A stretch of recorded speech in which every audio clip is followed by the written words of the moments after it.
శ్రీగురుభ్యో నమః.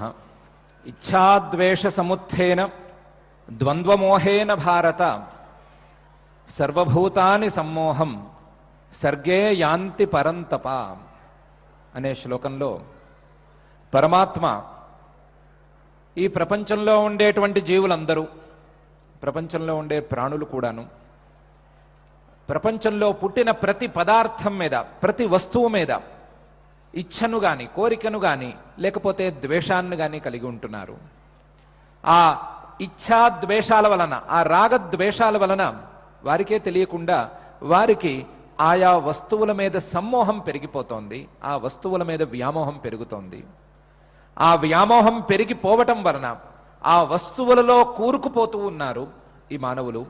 వస్తువులలో కూరుకుపోతూ, వస్తువులను నేను నాది అనే భావనతో దగ్గరకు చేర్చుకుంటూ, వస్తువులలో కలిసిపోతూ, వస్తువులతో కలిసిపోతూ, వస్తువులు అయిపోతూ మానవులందరూ ఇబ్బందులు పడుతున్నారు. సర్వభూతాని సమ్మోహం సర్గే యాంతి. ఇది కేవలం ఒక జీవికి, ఒక ప్రాణికి, ఒక మానవుడికి సంబంధించిన వ్యవహారం కాదు. సర్వభూతాన్ని, పుట్టే ప్రతి జీవి ఇలాగే సమ్మోహానికి గురి అవుతోంది. పుట్టిన క్షణం నుండి ఈ రకమైనటువంటి సమ్మోహానికి గురి అవుతోంది. సర్వభూతాని సమ్మోహం సర్గే యాంతి పరంతప. ఈ పుట్టిన ప్రతి క్షణం నుండి కలిగేటువంటి మోహం నుండి సామాన్య మానవులు ఎవరూ బయటపడలేకపోతున్నారు. అందరూ కూడా ఇందులో కూరుకుని పోయి ఉన్నారు అని పరమాత్మ తన యొక్క ఆక్రోశాన్ని వెల్లడిస్తున్నాడు. ఇదే శ్లోకాన్ని మనం ఇంకొంచెం పై స్థాయిలో గనక ఆలోచించుకుంటే పరమాత్మ ఏమంటున్నాడు? ఇచ్ఛాద్వేష సముత్థేన ద్వంద్వమోహేన భారత సర్వభూతాని సమ్మోహం సర్గే యాంతి పరంతప అని అంటున్నాడు. సర్గే అంటే ఈ సృష్టిలో అనేకమైనటువంటి వస్తువులు సృష్టింపబడుతున్నాయి, అనేకమైన వస్తువులు ఎదురుకుండా ఉన్నాయి. సృష్టిని చూస్తున్నాడు ప్రతి మానవుడు. సర్వభూతాన్ని, ప్రతి వ్యక్తి లేదా పుట్టే ప్రతి మానవుడు ఈ సృష్టిని చూస్తున్నాడు. సృష్టిని చూసేటప్పుడు సృష్టిని చూడవలసిన విధానంలో చూడలేకపోతున్నాడు. సృష్టిని చూడవలసిన విధానంలో కాక మరొక విధానంలో చూడటం వలన ఈ సృష్టిలో మానవుడు కూరుకుపోతున్నాడు. సృష్టిని ఏ విధంగా చూడాలి, ఏ విధానంలో సృష్టిని అర్థం చేసుకోవాలి అంటే కనిపించే సృష్టిని చూస్తూ కూర్చోకూడదు. ఈ సృష్టికి కారణం ఎవరు, ఈ సృష్టికి కర్త ఎవరు, ఈ సృష్టికి కారణం ఏంటి, ఎందుకు ఈ రకమైన సృష్టి ఇలా ఉంది అనేటువంటి విచారణను పెంచుకోవాలి. ఈ సృష్టి ద్వారా సృష్టికర్తను తెలుసుకునేటువంటి ప్రయత్నం చేసుకోవాలి. కానీ మానవులు ఏం చేస్తున్నారు, సాధారణ ప్రజలు ఏం చేస్తున్నారు అంటే ఇచ్ఛాద్వేష సముత్థేన ద్వంద్వమోహేన భారత సర్వభూతాని సమ్మోహం సర్గే యాంతి. వాళ్ళు ఆయా వస్తువుల మీద, ఆయా పదార్థాల మీద ఇచ్ఛనో, కోరికనో లేదా ద్వేషాన్నో పెంచుకుంటున్నారు. ఆ ఇచ్ఛాద్వేషాల వలన, రాగద్వేషాల వలన వారికి ద్వంద్వ మోహం కలుగుతోంది. ఇచ్ఛాద్వేషాలు, రాగద్వేషాలు కలగటానికి కారణమైనటువంటి వారి యొక్క భావన మోహం దాకా తీసుకువెళ్తోంది. ఒక వస్తువు మీద కోరిక కలగాలి, రాగం కలగాలి అంటే ఆ వస్తువు బాగుంది అనేటువంటి విజ్ఞానం కావాలి. ఆ వస్తువు బాగుంది అని అనిపిస్తే దాని మీద కోరిక కలుగుతుంది, లేదా ఆ వస్తువు వల్ల నాకు ఉపయోగం కలుగుతుంది అనిపిస్తే దాని మీద కోరిక కలుగుతుంది. ఒక వస్తువు బాగా లేదు, లేదా ఈ వస్తువు ద్వారా నాకు ప్రయోజనం కలగదు లేదా హాని కలుగుతుంది అని అనిపిస్తే దాని మీద ద్వేషం కలుగుతుంది.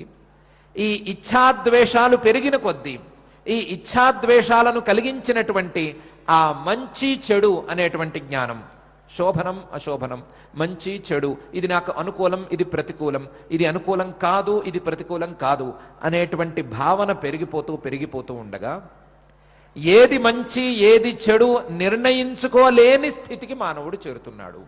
ద్వంద్వమోహేన భారత. ఈ ద్వంద్వం, మంచి చెడు అనేటువంటి ద్వంద్వంలో మోహానికి గురవుతున్నాడు. ఈ వ్యామోహాన్ని తప్పించుకోలేకపోతున్నాడు. ఇది మంచు, ఇది చెడు అనే జ్ఞానం ద్వారా వాడికి రాగద్వేషాలు కలుగుతున్నాయి. రాగద్వేషాలు పుట్టడం ద్వారా ఇది మంచి, ఇది చెడు అనే భావన స్థిరపడిపోతోంది. అది మంచి కావచ్చు, చెడు కావచ్చు. చేదుగా ఉన్నది ప్రతిదీ చెడు అనలేము, తీయగా ఉన్నది ప్రతిదీ మంచి అనలేము. కానీ తీయగా ఉన్నది మంచి అని అనుకుని దాని మీద కోరిక పెంచుకున్న వాడికి తీయనిదే మంచి అనే భావన స్థిరపడిపోతుంది.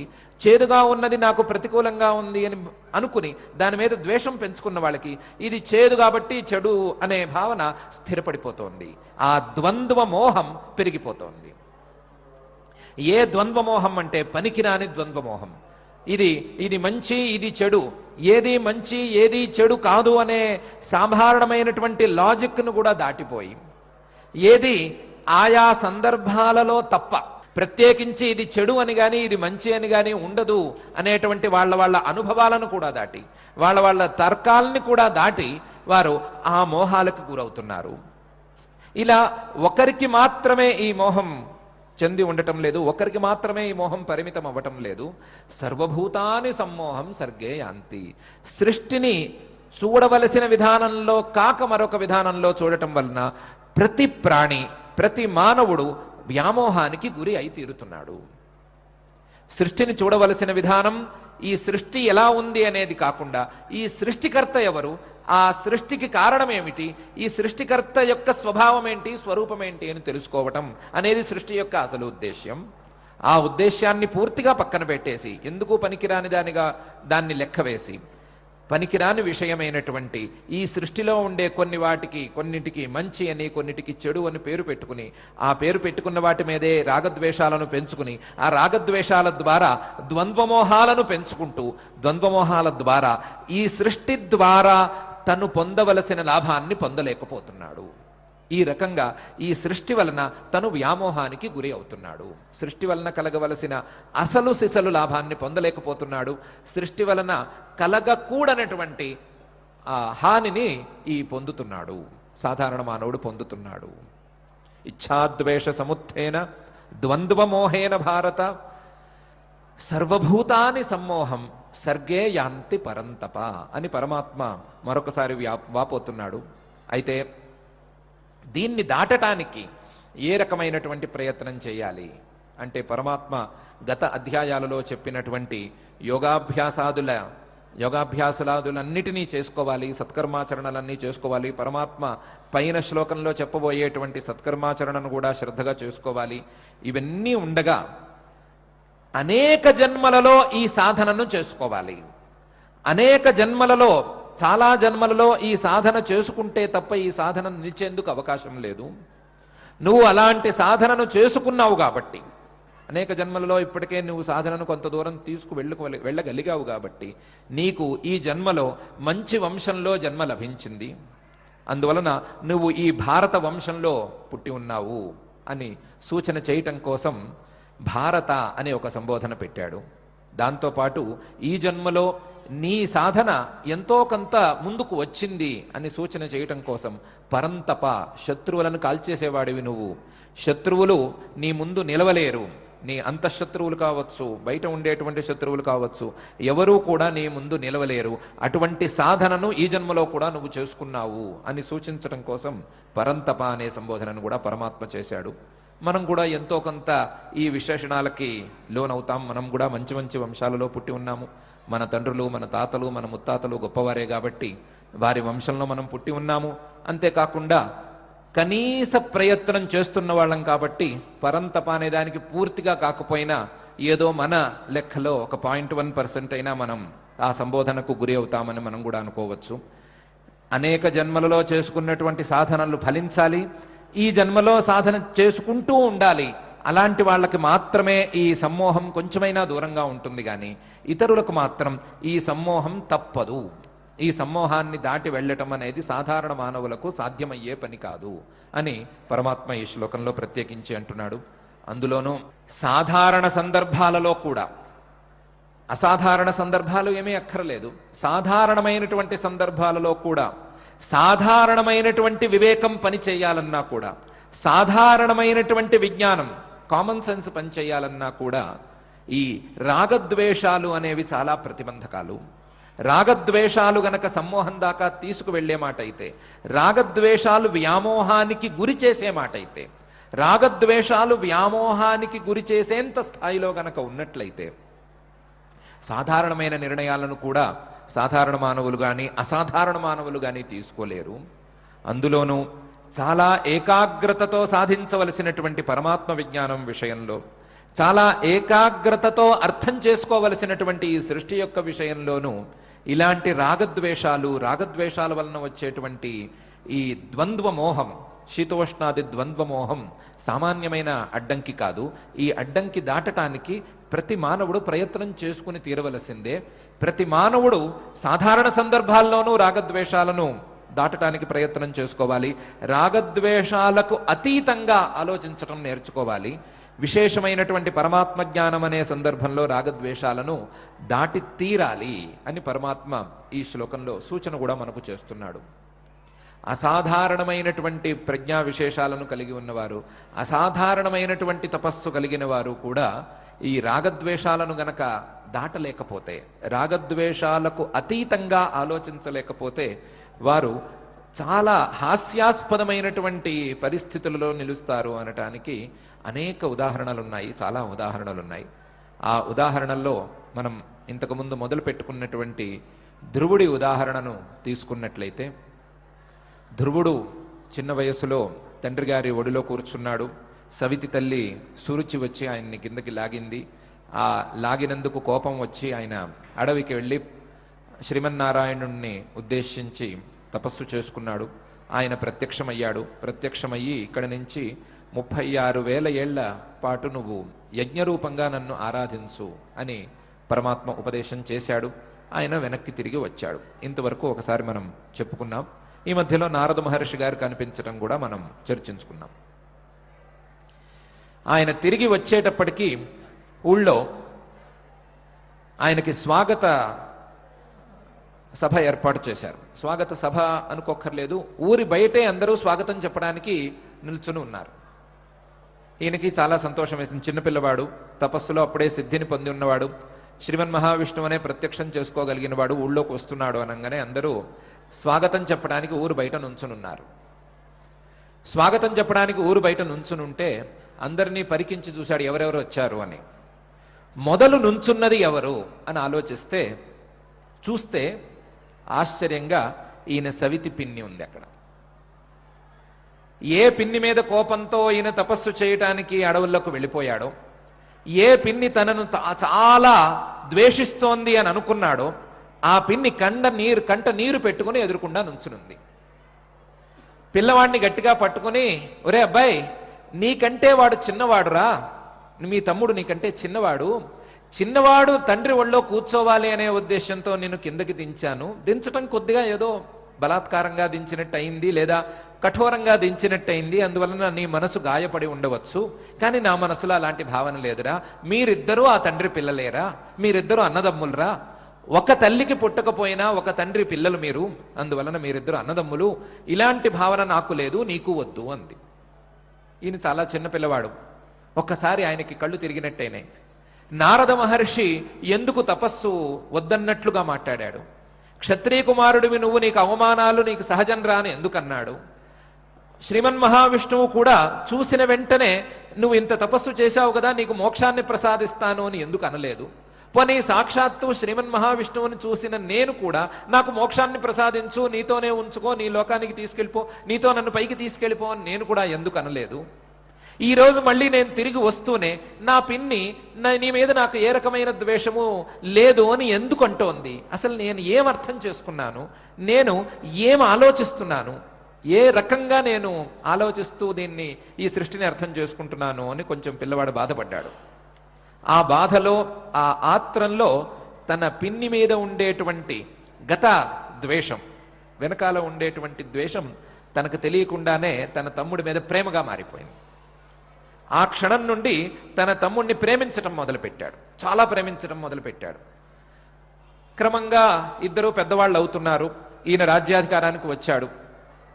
రాజ్యాధికారానికి వస్తూనే తమ్ముణ్ణి చాలా ముద్దుగా చూసుకుంటున్నాడు. ఏ రకమైన బాధ్యతలు ఇవ్వడు, ఏ రకంగానూ తమ్ముణ్ణి కష్టపెట్టడు. ఎవరు వచ్చి తమ్ముడి మీద ఏమి చెప్పినా సరే తమ్ముడి మీద యాక్షన్ తీసుకోడు.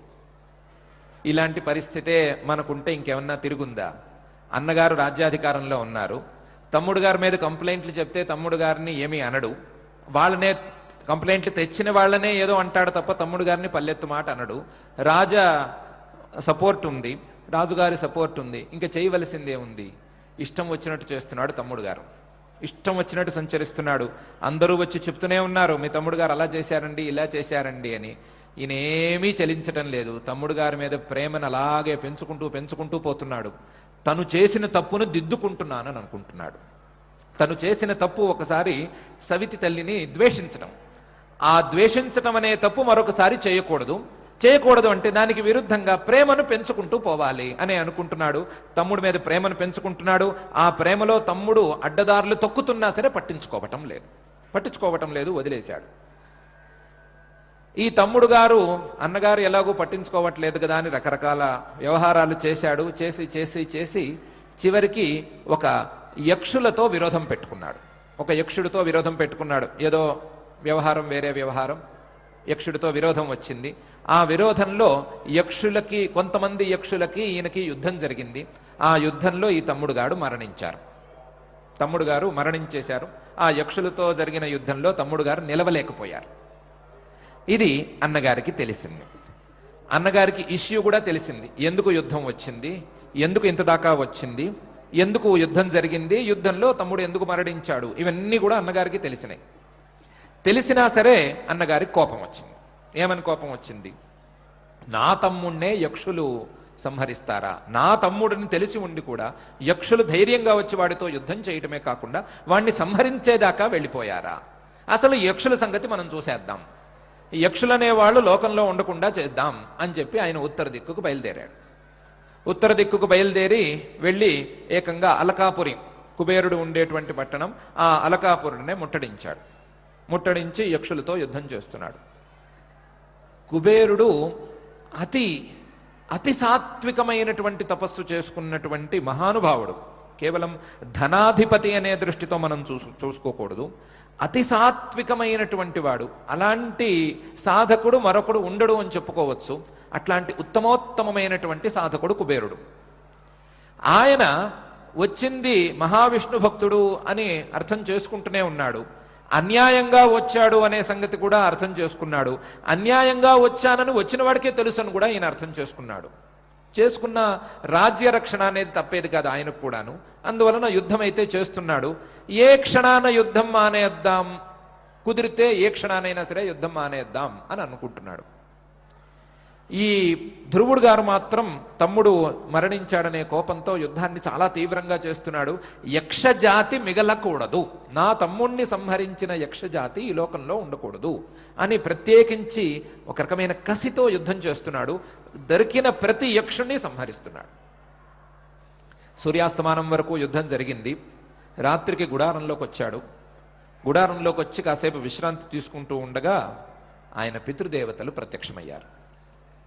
ఎరా, నువ్వు ఎటువంటి వంశంలో పుట్టావు, ఎటువంటి వంశంలో పుట్టి ఎంత సాధన చేసుకుని ఏ స్థితికి దిగజారావు నువ్వే చూసుకో. మన వంశంలో పుట్టిన వాళ్ళు ఈ రకమైన పనులు చేయవచ్చా? మన వంశంలో పుట్టిన వారికి జాతి ద్వేషం అనేది యుక్తమైన, మన వంశంలో పుట్టిన వాళ్ళు ఈ భూలోకంలో ఒక జాతే ఉండకూడదు అని ప్రయత్నం చేయవచ్చా? యుద్ధం ఎందుకు జరిగింది నీ తమ్ముడికి యక్షులకి అనే సంగతి నీకు తెలియదా? తెలిసినప్పుడు వారు తప్పు చేశారు, వీరు తప్పు చేశారు, తప్పు చేసిన వారిని ఇద్దరిని ఎవరు దొరికితే వారిని పట్టుకుని దండించటం పోనీ రాజుగా నీకు ఉన్న హక్కు లేదా నీ బాధ్యత అనుకోవచ్చు. కానీ ఆ తప్పు చేసిన వారికి సంబంధించిన జాతి మొత్తాన్ని, తప్పు చేసిన వారికి సంబంధించిన జాతి మొత్తాన్ని నాశనం చేస్తానంటున్నావు కదా, ఇది నీకు న్యాయం అనుకుంటున్నావా, మనకు వంశగౌరవం అనుకుంటున్నావా, ఏమనుకుని నువ్వు యుద్ధం చేస్తున్నావో చెప్పు అని అడిగారు. ధ్రువుడికి ఒక్కసారి మళ్ళీ కళ్ళు బయర్లు కమ్మినాయి. ఆయనకు కళ్ళు బయర్లు కమ్మటం అలవాటల్లే ఉంది. కళ్ళు బయర్లు కమ్మినాయి. అదేమిటి, నేనేం చేసేసాను, ఇంత పని చేశాను, నేను శ్రీమన్మహావిష్ణువు భక్తుణ్ణై ఉండి జాతి ద్వేషాన్ని పెంచుకున్నాను కదా, ఒక వ్యక్తి మీదే ద్వేషం పనికిరాదు, ఇటువంటి పరిస్థితుల్లో జాతి ద్వేషాన్ని ఎలా పెంచుకున్నాను నేను? ఇంతటి మహాభక్తుణ్ణి, ఇంతటి సాధన నేను చేసుకున్నాను కదా, నాకు ఇలా భావన ఎందుకు వచ్చింది అని ఆయన కూడా ఆశ్చర్యపోయాడు. ఆశ్చర్యపోయి పితృదేవతలను అడిగాడు, అయ్యా యుద్ధం చాలా సంకట స్థితిలో ఉంది, ఇటువంటి పరిస్థితిలో నేను యుద్ధాన్ని ఎలా ఆపగలను? యుద్ధాన్ని ఆపితే నాకు అవమానం అవ్వదా? ఒక రాజుగా యుద్ధాన్ని అకాలంలో అకారణంగా గనక ఆపితే నాకు అవమానం అవ్వదా? కనీసం యుద్ధం ప్రారంభించటం తప్పు అనుకున్నా అకాలంలో యుద్ధం ఆపటం అనే తప్పు చేయకుండా ఉండాలి కదా నేను అని అడిగాడు. అడిగితే పితృదేవతలు అన్నారు, నీ మొహంలా ఉంది, నీకంటే కుబేరుడు పై చేయిలో ఉన్నాడు ప్రస్తుతం. కుబేరుడు యక్షులకు రాజు, యక్షులకు నీ దగ్గర కంటే కూడా ఎక్కువ శక్తులున్నాయి, వారు పై చేయిలో ఉన్నారు. కానీ నువ్వు ఒక్క క్షణం మనసులో సంకల్పించి చూడు, కుబేరుడు నీ ఎదురుకుండా నుంచుని యుద్ధాన్ని ఆపమని చెప్పి తీరుతాడు. నీకంటే యుద్ధంలో పైచేయిలో ఉన్నవాడైనా సరే, యుద్ధం గెలిచే అవకాశంలో ఉన్నవాడైనా సరే కుబేరుడు యుద్ధాన్ని ఆపటానికి సిద్ధంగా ఉంటాడు. నువ్వు చూసుకో ఒకసారి. యుద్ధాన్ని అకాలంలో ఆపటం అనేది ఉండదురా, యుద్ధం ఆపటమే ప్రధానం. అకారణంగా మొదలైనటువంటి యుద్ధం అకాలంలోనైనా సరే ఆగి తీరవలసిందే.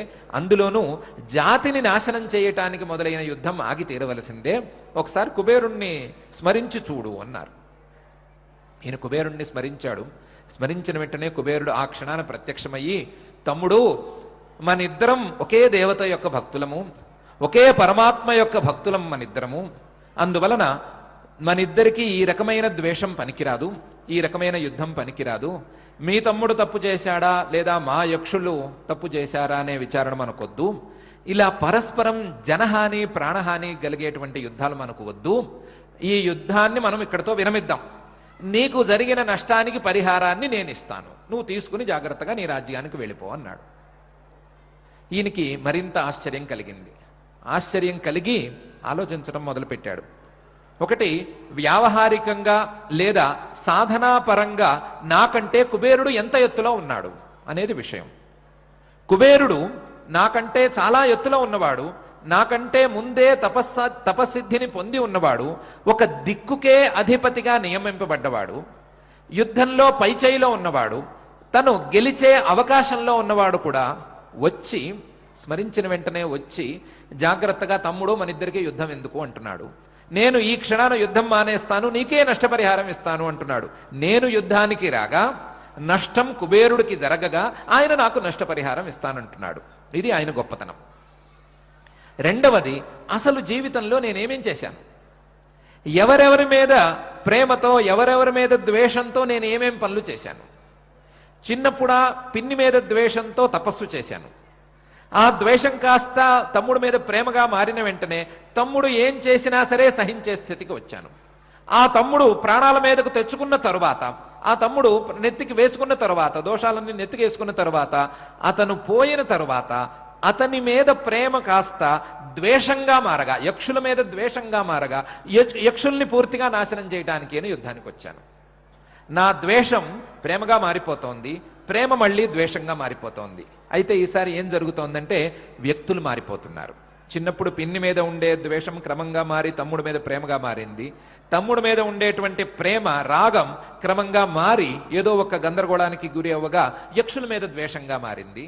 నేను కేవలం ఈ రాగము ద్వేషము ఈ రెండిటి మధ్య కొట్లాడుతున్నాను, ఈ రెండిటి మధ్య కొట్టుమిట్లాడుతున్నాడు. అందుకనే ఆ రోజు నారద మహర్షి గారు, ఎందుకురా అబ్బాయి నీకు ఇవన్నీ అన్నాడు. పరమాత్మ కూడా నువ్వు నాతో వచ్చాయని తీసుకువెళ్ళలేదు, కొన్ని రోజుల పాటు నువ్వు ఇంకా సాధన చేయవలసి ఉంది అని సూచన చేశాడు. నేను ఆ సూచనను సరిగ్గా అర్థం చేసుకోక ఈ రకంగా ప్రవర్తిస్తున్నాను. కాబట్టి ఈ రోజు నుంచి నాకు రాగద్వేషాలు ఉండకూడదు. ఇటువంటి ప్రయత్నం నేను చేసుకోవాలే తప్ప ఇతర ప్రయత్నాల వలన నాకు ఏ విధమైన ఉపయోగము లేదు. జరగవలసిందేదో జరుగుతూనే ఉన్నది, జరగవలసిందేదో జరుగుతూనే ఉన్నది. నాకంటే పైవారితోనో లేదా నాకంటే బలం ఉన్న వాళ్ళతోనో యుద్ధం చేయకూడదు అని కాదు ఇక్కడ విషయం. కేవలం నా యొక్క రాగద్వేషాలకు నేను లోను కాకూడదు, నా రాగద్వేషాలను అనుసరించే నేను పనులు చేసుకుంటూ పోకూడదు. అందులోనూ నాలాంటి సాధకుడికి ఇది యుక్తమైన పని కాదు ఆయన నిర్ణయించుకుని తర్వాత రాగద్వేషాలకు అతీతంగా కుబేరుడిలాగా ఇతర ఉత్తమ సాధకులలాగా రాగద్వేషాలకు అతీతంగా సాధన చేయటం ఎలా అని ప్రయత్నం చేసుకుని ఆయన మరింత సిద్ధిని పొంది చివరకు పరమాత్మ చెప్పినటువంటి ధ్రువమండలానికి చేరి ఆ ధ్రువమండలంలో ఆయన జీవన్ముక్తుడై ఆయన విదేహ కైవల్యం పొందటానికి సిద్ధంగా ఉన్నాడు. ఇది ధ్రువుడు లాంటి అత్యున్నత స్థాయి సాధకుడికి చెందిన వ్యవహారం. అత్యున్నత స్థాయి సాధకుడు. 5-6 ఏళ్ల పిల్లవాడికి తపస్సు చేయాలి అని సంకల్పం కలిగింది అంటే అతను ఎన్ని జన్మలుగా సాధన చేసుకుని, ఎన్ని జన్మలుగా తన సంస్కారాలను పెంచుకుని మంచి మార్గంలో నడవటానికి ఈ జన్మను పొందాడు అని చెప్పనక్కర్లేదు. ధ్రువుడు అనేటువంటి ఆ పిల్లవాడికో ఆ రాజుగారికో పై జన్మ అయితే లేనే లేదు. ధ్రువుడుకున్నంత ఆయుస్సు మనకు తెలిసినటువంటి సామాన్యులకు కూడా లేనే లేదు. ధ్రువుడుకున్నటువంటి కీర్తి ఇతర సాధారణ మానవులకు కానీ మరొకరికి కానీ లేనే లేదు. ఇన్ని విశేషాలున్నప్పటికీ, సాక్షాత్తు శ్రీమన్ మహావిష్ణువుని సాక్షాత్కరింపజేసుకునేటువంటి స్థాయి తపస్సు ఉన్నప్పటికీ, ఎంత ఉన్నప్పటికీ, పితృదేవతల అనుగ్రహం ఉన్నప్పటికీ, యజ్ఞరూపంగా పరమాత్మను ఆరాధించగలిగి ఉన్నప్పటికీ రాగద్వేషాలకు లోను కావటం వలన అనవసరమైనటువంటి యుద్ధాలను చేసి చివరికి ఏదో ఆయన చేసుకున్నటువంటి సాధన పరిపాకమో లేదా ఆయన చేసుకున్నటువంటి పుణ్య ఫలమో పితృదేవతల్లాంటి వారు వచ్చి ఉపదేశం చేశారు కాబట్టి గట్టెక్కాడు అనే స్థితే తప్ప, ఈ ఉపదేశం జరగకపోయినా మరొక విధంగా జరిగి ఉన్నా ఆయన ఏ స్థితికి ఏ గతికి లోనయ్యేవాడు అని మనం తేల్చుకోలేము, చెప్పుకోను కూడా లేము. ఇది అత్యున్నత స్థాయి సాధకులకు చెందినటువంటి వ్యవహారం.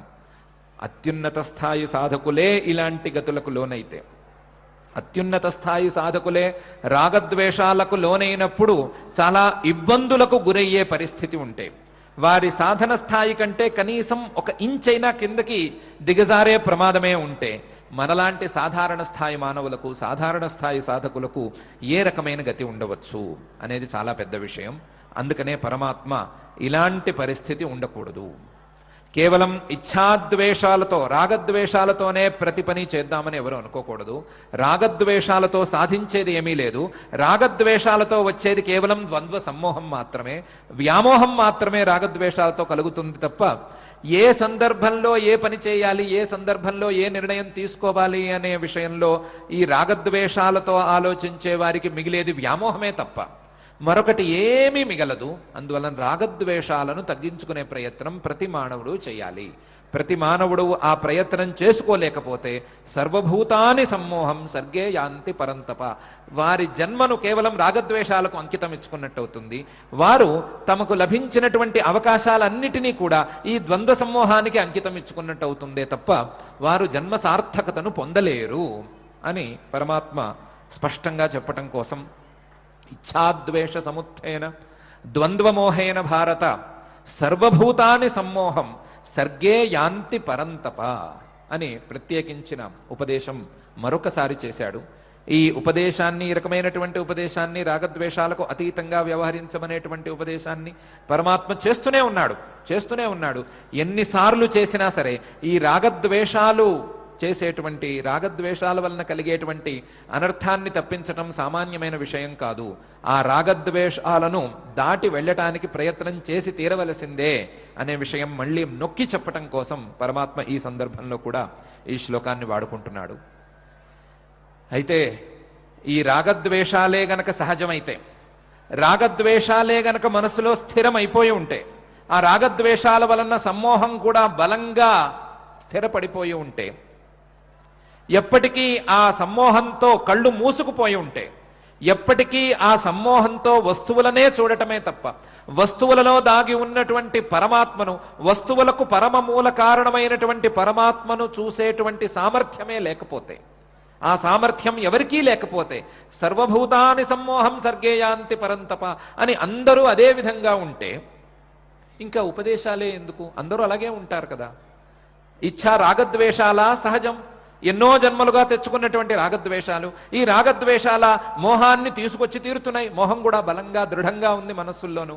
ఈ రాగద్వేషాలు, ఈ సమ్మోహం ఇవన్నీ ఇంత బలంగా ఉండగా ఉపదేశాలు ఎందుకు, శాస్త్రాలు ఎందుకు, పరమాత్మే దిగి వచ్చి ఉపదేశం చేయటం ఎందుకు, వేదాలు ఎందుకు, వేదోక్త కర్మలు ఎందుకు, సత్కర్మాచరణలు ఎందుకు, శమదమాదులు ఎందుకు, మరిన్ని సాధనాలు ఎందుకు అనే ప్రశ్న వస్తుందేమో. అట్లా కాదు. ఈ రాగద్వేషాలను, ఈ సమ్మోహాన్ని దాటగలిగేటువంటి స్థితి అయితే ఉంది, దాటగలిగిన అవకాశం ఉంది. ఆ దాటగలిగిన అవకాశం ఎవరికి ఉంది అంటే, ఏషాం త్వంతగతం పాపం జనానాం పుణ్యకర్మణాం తే ద్వంద్వమోహ వినిర్ముక్తాః భజంతే మాం దృఢవ్రతాః అని వారికి, కొంతమందికి మాత్రం ఈ అవకాశం ఉంటుంది. ఎవరికి ఆ అవకాశం ఉంది? ఏషాం త్వంతగతం పాపం, ఎవరికైతే వారి పాపం అవసానానికి చివరికి వచ్చిందో, వారికి వారి యొక్క పాపం ఇంకా పనికి రాకుండా పోయే పరిస్థితికి వచ్చిందో, చివరి దశకు చేరుకున్నదో, ఏషాంతు అంతగతం పాపం జనానాం పుణ్యకర్మణాం, ఈ పాపం అవసాన దశకు చేరుకోవటానికి తగ్గట్టుగా వారు పుణ్యకర్మలను చేసుకుని ఉన్నారో, ఎవరైతే చేసుకుని ఉన్నారో తే, అటువంటి వారికి ద్వంద్వ మోహ నిర్ముక్తా. ఈ ద్వంద్వ మోహం క్రమంగా తగ్గుతూ ఉంటుంది. ఈ ద్వంద్వ మోహం క్రమంగా బుద్ధి యొక్క శుద్ధి వలన క్రమంగా తగ్గుతూ ఉంటుంది. తే ద్వంద్వ మోహ నిర్ముక్తా భజంతే మాం. ఆ ద్వంద్వ మోహం పోయిన తరువాత, వస్తువుల మీద ఉండేటువంటి వ్యామోహం తగ్గిపోయిన తరువాత, ద్వంద్వమోహ నిర్ముక్తా మాం భజంతే, నన్ను ఆశ్రయిస్తారు, నన్ను సేవిస్తారు. కేవలం ద్వంద్వమోహ నిర్ముక్తా కాదు, భజంతే మాం దృఢవ్రతా, దృఢమైనటువంటి సంకల్పంతో నన్ను ఆశ్రయిస్తారు. దృఢమైనటువంటి నియమాలతో, దృఢమైనటువంటి నిశ్చయంతో, దృఢమైనటువంటి సంకల్పంతో నన్ను పట్టుకోవడానికి ప్రయత్నం చేస్తారు. భజంతే మాం దృఢవ్రతా. నన్ను పట్టుకోవాలి అనంటే, నన్ను ఆశ్రయించాలి, నన్ను సేవించాలి, పరమాత్మను తెలుసుకోవాలి, పరమాత్మను పట్టుకోవాలి అంటే ఏం కావాలి అంటే దృఢమైన సంకల్పం కావాలి, దృఢమైనటువంటి నిశ్చయం కావాలి. పరమాత్మ తప్ప ఈ సృష్టిలో మనకి ఏ వస్తువు అక్కర్లేదు, పరమాత్మ తప్ప ఈ సృష్టిలో మరొక వస్తువు పనికొచ్చే వస్తువు లేదు అనేటువంటి దృఢమైన నిశ్చయం కావాలి. ఈ దృఢమైన నిశ్చయానికి మనిషి రాకుండా, లేదా ఈ దృఢమైన నిశ్చయం మనిషికి కలగకుండా మనిషిని అడ్డుకుంటోంది మనసులో ఉండేటువంటి మాలిన్యం. మనస్సు మలినంగా ఉండటం వలన, మనస్సులో అనేక పాప సంస్కారాలు బాగా పేరుకుపోయి ఉండటం వలన, జన్మ జన్మల పాప సంస్కారాలు పేరుకుపోయి ఉండటం వలన మనసులో ఈ దృఢమైన నిశ్చయం కలగటం లేదు, దృఢమైన సంకల్పం కలగటం లేదు. ఏదో ఒక క్షణం అలా మెరుపులాగా మనం కూడా పరమాత్మ జ్ఞానం పొందాలి అని అనిపిస్తోంది తప్ప, పరమాత్మ జ్ఞానమే పొందాలి, ఆ పరమాత్మ జ్ఞానం పొందటానికే ప్రయత్నం చేసుకోవాలి అనేటువంటి దృఢమైన సంకల్పం కలగటం లేదు. దృఢమైన సంకల్పం కలక్కపోవటానికి మనస్సులోని మాలిన్యాలు గనక కారణమైతే, ఆ మాలిన్యాలకు మనం చేసుకునేటువంటి పాపకర్మలు కారణం కాబట్టి, మనం చేసుకునేటువంటి పాపకర్మలన్నీ కడిగినట్టుగా, పాపకర్మలన్నిటినీ ప్రక్షాళన చేసుకునేట్లుగా, మన మనసులలో పేరుకుపోయి ఉన్నటువంటి పాప సంస్కారాలన్నీ ప్రక్షాళన చేసుకునేటట్లుగా పుణ్యకర్మలను చేసుకోవాలి.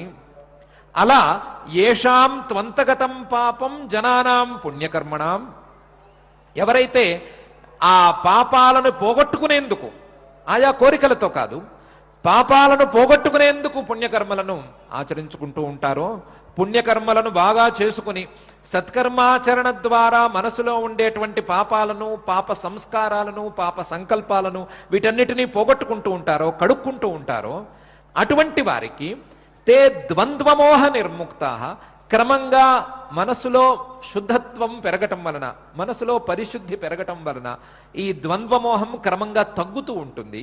క్రమంగా తగ్గుతూ ఉండగా ద్వంద్వమోహ నిర్ముక్తా భజంతే మాం దృఢవ్రతా.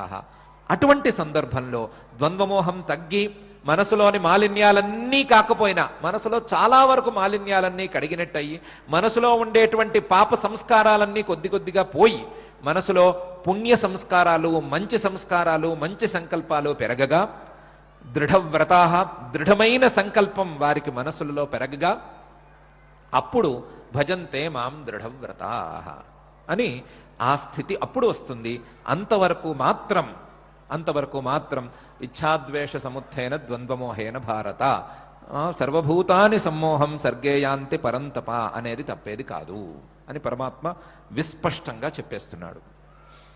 ఇదే శ్లోకాన్ని మరొక రీతిలో మనం ఒక్కసారి ఆలోచించుకుంటే, ఇంకొక రీతిలో ఆలోచించుకుంటే, పరమాత్మ ఇంతకుముందు ఒకసారి చతుర్విధా భజంతే మాం జనా సుకృతినోర్జున ఆర్తో జిజ్ఞాసురర్థార్థి జ్ఞానీచ భరతర్షభ అని అన్నాడు. ఉదారా సర్వ ఏవైతే జ్ఞానీ త్వాత్మైవ మేమతం అని కూడా అన్నాడు. కొంతమంది నన్ను ఆశ్రయిస్తున్నారు అని ఒకవైపు చెప్పాడు. ఇంకోవైపు ఈ శ్లోకంలో ఇచ్ఛాద్వేష సముత్థేన అనేటువంటి గత శ్లోకంలో ఇచ్ఛాద్వేష సముత్థేన ద్వంద్వమోహేన భారత సర్వభూతాని సమ్మోహం సర్గే యాంతి పరంతప అని అంటున్నాడు. ఒకవైపు అందరూ ప్రాణులందరూ మనుషులందరూ కూడా వ్యామోహానికి గురి అవుతున్నారు అంటున్నాడు. నన్ను ఆశ్రయించటం లేదు అంటున్నాడు. మరొక వైపు 4 రకాల మనుషులు నన్ను ఆశ్రయిస్తున్నారు అని అంటున్నాడు. ఈ రెండిటికి ఏమైనా కాంట్రడిక్షన్ ఉందా? ఈ రెండిటికి ఏమైనా విరోధం ఉన్నట్టు మనకు అనిపిస్తోందా అని ఏమన్నా సందేహపడతామేమో. ఈ రకమైనటువంటి వాక్యాల యొక్క వరుసను, సమన్వయాన్ని లేదా ఆ పద తాత్పర్యాన్ని సరిగ్గా గ్రహించలేకపోతామేమో అని భయంతో పరమాత్మ నేను చెప్పిన 2 శ్లోకాలు సరి అయినవే, సర్వభూతాని సమ్మోహం సర్గేయాంతి పరంతప అనేదానికి ఎవరైతే పాప సంస్కారాలతో పాపకర్మలతోనే ఉండి ఉంటారో, పాపకర్మలను చేసుకోవటమే స్వభావంగా నిలుపుకుని ఉంటారో అటువంటి వారు, అటువంటి ప్రతి మానవుడు నన్ను చూసే సామర్థ్యాన్ని పొందలేడు, లేదా ఆ ద్వంద్వ వ్యామోహంలోనే కూరుకుపోయి ఉంటాడు. మంచి చెడు లేదా అనుకూలం ప్రతికూలం, నాకు ఇష్టం నాకు కష్టం అనే ద్వంద్వ వ్యామోహాల్లోకి కూరుకుపోయి ఉంటాడు. ఎవరైతే ఈ ద్వంద్వ వ్యామోహాన్ని దాటటానికి ప్రయత్నం ప్రారంభించుకుంటారో, ఆ ప్రయత్నాన్ని సత్కర్మాచరణతో ప్రారంభించుకుంటారు. సత్కర్మాచరణతో మనసులో ఉండేటువంటి పాప సంస్కారాలన్నిటినీ కడుక్కుంటారు. ఆ సత్కర్మాచరణ ద్వారా వారి మనస్సులలో ఉండేటువంటి పాపాలన్నీ, పాప కర్మలు, పాప సంస్కారాలు, పాప ఫలితాలు ఇవన్నీ కూడా చివరకు చేరుకోగా, వారి పాప సంస్కారాలు ఎక్కువ పని చేయని పరిస్థితి రాగా వారి మనసులలో ఉండేటువంటి ద్వంద్వ సమ్మోహం కొద్దిగా తగ్గుతుంది. తగ్గిన తరువాత వారికి స్థిర నిశ్చయం కలుగుతుంది. ఆ స్థిర నిశ్చయం కలిగిన తర్వాత నన్ను ఆశ్రయిస్తారు. నన్ను ఆశ్రయించటం రకరకాలుగా ఆశ్రయిస్తారే తప్ప ఆ ఆశ్రయించటానికి కారణంగా మాత్రం వారిలో ఆ ద్వంద్వ సమ్మోహం ఎంతో కొంత తగ్గవలసిందే. ద్వంద్వ సమ్మోహం తగ్గాలి అంటే వారి మనసులలో పాప సంస్కారాలు తగ్గవలసిందే. పాప సంస్కారాలు తగ్గాలి అంటే సత్కర్మాచరణ చేసుకోవలసిందే. కాబట్టి సత్కర్మాచరణతో ప్రారంభం చేసుకున్నటువంటి సాధకులు తప్పకుండా నన్ను చేరటానికి సామర్థ్యాన్ని పొంది తీరతారు అని పరమాత్మ 2 వాక్యాలకు ఉండేటువంటి విరోధాభాసాన్ని కూడా ఈ శ్లోకంలో తీసేస్తున్నాడు. అదే సమయంలో ఒక రకమైన హామీ ఇస్తున్నాడు, మరొక రకంగా హెచ్చరిక చేస్తున్నాడు. హామీ సత్కర్మాచరణ చేసుకున్న వారికి, నిష్కామంగా సత్కర్మాచరణ చేసుకున్న వారికి క్రమంగా పరమాత్మ జ్ఞానం వరకు ఉండేటువంటి ఫలితాలన్నీ తప్పకుండా వస్తాయి అనేది హామీ. హెచ్చరిక అలా గనక చేయకపోతే, అలా గనక పాప సంస్కారాలను పెంచుకుంటూ పోతే, మనస్సులో మాలిన్యాలను పెంచుకోవటమే తెలివి అని అనుకుంటే, మనసులో మాలిన్యాలను పేరుకునేటట్టుగా చేసుకుంటూ పోతే అది రాగద్వేషాల ద్వారా వ్యామోహానికి, వ్యామోహం ద్వారా ఎంతో కొంత వినాశానికి దారితీస్తుందే తప్ప మీకు ఏ రకమైనటువంటి లాభానికి అది దారితీయదు అని హెచ్చరిక కూడా చేస్తున్నాడు. మనం పరమాత్మ ఇచ్చిన హామీని తీసుకుందాం. పరమాత్మ చేస్తున్న హెచ్చరికని భయంగా కూడా మనం కొంచెం లోపలికి తీసుకుందాం. ఆ హెచ్చరికను, ఆ హామీని, పరమాత్మ ఇచ్చినటువంటి హామీని మనం పూర్తిగా అర్థం చేసుకుందాం. అర్థం చేసుకుని పరమాత్మ చెప్పినట్టుగా ఏషాం త్వంతగతం పాపం జనానాం పుణ్యకర్మణాం తే ద్వంద్వమోహ నిర్ముక్తాః భజంతే మాం దృఢవ్రతాః అనే శ్లోకానికి మనం కూడా ఎంతో కొంత అర్థ ప్రయత్నం చేసుకుందాం. ఆ ప్రయత్నంలో సహకరించవలసిందిగా ఆ అఖిలాండకోటి బ్రహ్మాండ నాయకుడు శ్రీ వెంకటేశ్వర స్వామి వారిని మనసారా ప్రార్థించుకుందాం.